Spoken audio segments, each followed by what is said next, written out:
Programme सियासी चर्चा। बिहार में विधानसभा उपचुनाव का ऐलान हो चुका है। ऐसे में सभी पार्टियों ने अपनी अपनी तैयारी भी शुरू कर दी है। उम्मीदवार के नाम को लेकर भी अब पार्टी के भीतर घमासान मचा हुआ है। एक तरफ एनडीए है, दूसरी तरफ इंडिया है और वहीं तीसरी तरफ अब जनसुराज की एंट्री भी हो चुकी है। प्रशांत किशोर ने तरारी सीट से अपने उम्मीदवार की घोषणा कर दी है। बेलागंज से भी करने वाले थे, लेकिन अचानक ही कार्यक्रम पोस्टपोन हो जाता है। वहीं दूसरी तरफ अगर हम बात करें दूसरे पार्टियों की, तो वहां पर भी जो उम्मीदवार हैं उनके नाम को लेकर काफी ज्यादा कंफ्यूजन क्रिएट हो रहा है। इसी मुद्दे पर हम बात करेंगे। हमारे साथ स्टूडियो में बात करने के लिए मौजूद है हमारे सीनियर जर्नलिस्ट सरोज सर। बहुत बहुत स्वागत है सर आपका। जी बहुत धन्यवाद सर। काफी ज्यादा कंफ्यूजन क्रिएट हो चुका है, क्या वो इंडिया हो, एनडीए हो या फिर जनसुराज ही क्यों ना हो, क्या है पूरा मसला? देखिए, चुनाव जो उपचुनाव है ये सब पार्टियों के लिए प्रतिष्ठा की बात है जी। बहुत बड़ी लड़ाई हो रही है बिहार में। अब सेमीफाइनल भी आप लोग पत्रकार लोग बोल रहे हैं कि सेमीफाइनल है जी। फाइनल होगा, ये सेमीफाइनल मान के चलिए। तो सेमीफाइनल की जंग कोई हारना नहीं चाहता है। वो चाहता है कि सेमीफाइनल हम जीत जाएं और इसका फ़ायदा हमको फिर फाइनल में मिले। तो इसीलिए कैंडिडेट के सिलेक्शन जिसकी आप चर्चा कर रहे हैं, कैंडिडेट के सिलेक्शन को लेकर बहुत ही फूक फूक कर कदम रखा जा रहा है। कोशिश यही है कि एक बेहतर कैंडिडेट दिया जाए जो चुनाव जीतकर पटना पहुंच जाए। जी। उपचुनाव की तैयारी काफी पहले से हो रही थी। जैसे ही लोकसभा चुनाव खत्म हुआ उसके बाद से ही विधानसभा उपचुनाव की तैयारी शुरू हो गई, लेकिन अब जाकर ये कंफ्यूजन इतना क्यों है उम्मीदवार के नाम को लेकर? जो सवाल खड़े हो रहे हैं, क्या प्रशांत किशोर एक बड़ा फैक्टर इसमें साबित हो रहे हैं? देखिए, प्रशांत किशोर एक नया फैक्टर है। बड़ा है कि नहीं तो चुनाव का रिजल्ट बताएगा, लेकिन एक नया फैक्टर जरूर है क्योंकि उनके उम्मीदवार भी उतर रहे हैं। अब देखिए, जिस तरह से उन्होंने एस के सिंह को उतारा, लोगों को हैरानी हुई कि भाई इस तरह के जो पॉलिटिकली जो बहुत मैच्योर्ड लोग नहीं हैं उनको आपने उतार दिया। अभी देखिए, बेलागंज के लिए अभी नाम चल रहा था मोहम्मद अमजद का, उनका टिकट कट गया।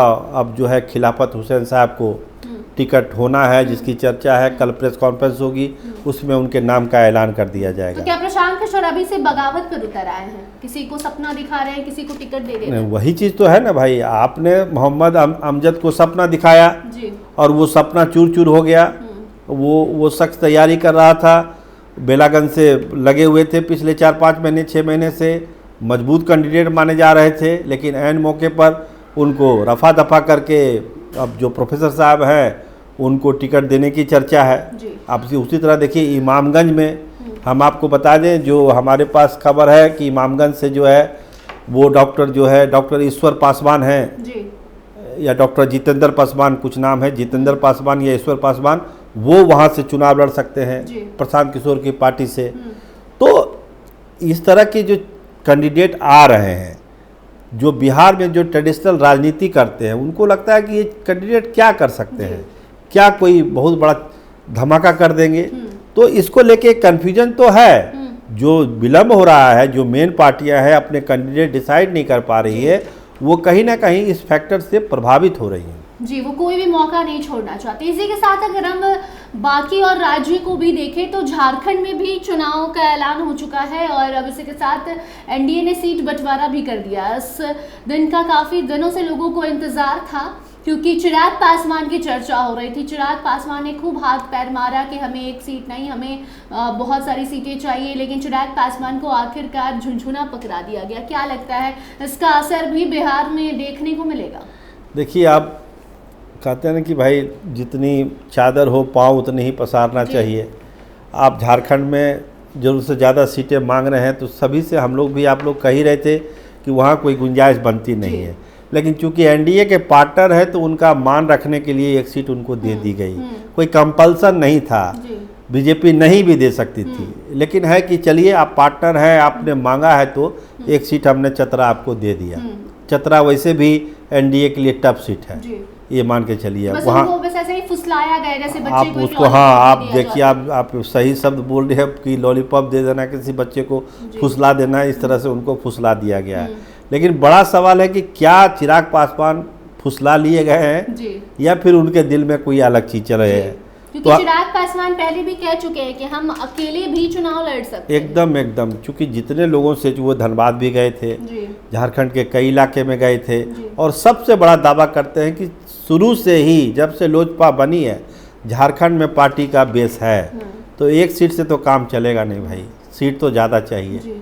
तो हो सकता है कि अकेले भी चुनाव वहाँ पर लड़ जाएंगे। और इसका साफ असर बिहार विधानसभा पर देखने को मिलेगा। देखिए, बाई इलेक्शन में तो चिराग पासवान का कोई कैंडिडेट है नहीं। 2025 चुनाव 25 तो अभी आगे है, लेकिन अभी बिहार क्योंकि अभी से अगर एनडीए के भीतर खटपट हो रही है, अगर झारखंड में है तो झारखंड और बिहार में ज़्यादा दूरी नहीं है, तो बिहार में भी देखने को मिलेगा चुनाव के दौरान। वो तो होगा ही, क्योंकि बिहार तो बड़ा स्टेट है और यहाँ पर सभी नेताओं की जो प्रतिष्ठा दांव पर है, स्टेक पर है, सब चीज़ें, तो यहाँ तो जब होगा सो होगा। लेकिन इतनी सुकून वाली बात है कि कम से कम उपचुनाव में सीटों को लेकर कोई ज़्यादा मारामारी नहीं हुई, आसानी से सीटों का बंटवारा हो गया कि 2 बीजेपी लड़ जाएगी, एक जेडीयू लड़ जाएगा और एक हम की पार्टी लड़ेगी। तो यहाँ इसमें मांझी की पार्टी में भी कुछ खबरें चल रही हैं, जहां पर सीट को लेकर काफ़ी ज़्यादा घमासान की खबरें सामने आ रही हैं। देखिए, उम्मीदवारी को लेकर उनके घर में ही अभी एक राय नहीं बन पाई है, बेटा या बहू, इस पर चर्चा हो रही है किसको टिकट दिया जाए। तो घर के जो कहते हैं ना, घर के भीतर ही महाभारत वाली स्थिति है, अभी वही महाभारत वाली स्थिति मांझी जी के घर में है, टिकट उसी दोनों में से किसी को मिलना है। एक बात आरजेडी के लिहाज से वंदना जी ये अच्छा हुआ है कि आरजेडी में इस बार टिकट को लेकर उस तरह से नहीं है, करीब करीब मोटे तौर पर तय है कि किसको किसको लड़ना है। जैसे आप इमामगंज का ही चर्चा हम लोग कर रहे हैं, तो करीब करीब तय है कि वहाँ पर पूर्व मंत्री सुरेश पासवान चुनाव लड़ेंगे, क्योंकि उदय नारायण चौधरी ने अपने स्तर से ही कह दिया कि हम वहाँ चुनाव नहीं लड़ेंगे। तो सुरेश पासवान का रास्ता करीब करीब वहाँ पर साफ है, और वहाँ चुनाव लड़ेंगे अगर सुरेश पासवान, तो काफ़ी वहाँ कड़ा टक्कर मांझी जी के फैमिली से वहाँ पर होगा। उसी तरह रामगढ़ में भी क्लियर है, आपको ये तरारी में भी क्लियर है कि सुरेंद्र यादव के बेटे जो है वहाँ से चुनाव लड़ेंगे। तो बहुत ज़्यादा आरजेडी में इस बार बहुत ज़्यादा कन्फ्यूजन नहीं है। बहुत बहुत धन्यवाद सर आपका। जी बहुत धन्यवाद। जो भी दर्शक देख रहे हैं, आपको बता दें कि बिहार में एक तरफ उपचुनाव का ऐलान हो चुका है, तारीखें सामने आ गई है, 13 नवंबर को ये चुनाव होगा, और उसके पहले अब उम्मीदवार की घोषणा होने वाली है, और उसको लेकर जो पार्टियां हैं उन्होंने अपनी अपनी तरफ से पूरी तैयारी कर ली है। और यहीं पे प्रशांत किशोर को लेकर भी खबरें चल रही हैं कि प्रशांत किशोर अभी से अपना रंग दिखाने लगे हैं, वादा किसी से कर रहे हैं, टिकट किसी और को दे रहे हैं। बाकी अब उसमें बेलागंज को लेकर भी खबर है कि बेलागंज से भी प्रशांत किशोर उम्मीदवार उतारने वाले थे, लेकिन आज के कार्यक्रम को पोस्टपोन कर दिया गया, और अब देखना होगा कि जिससे वादा किया उससे वादा निभाया या फिर किसी और को नया चेहरा बनाकर चुनावी मैदान में पीके ने उतार दिया। बाकी ऐसी और भी तमाम खबरें आप तक हम पहुंचाते रहेंगे। इस पूरी चर्चा को लेकर आपकी क्या कुछ राय है, कमेंट सेक्शन में जरूर बताइए। देखते रहिए स्टार टीवी बिहार। धन्यवाद।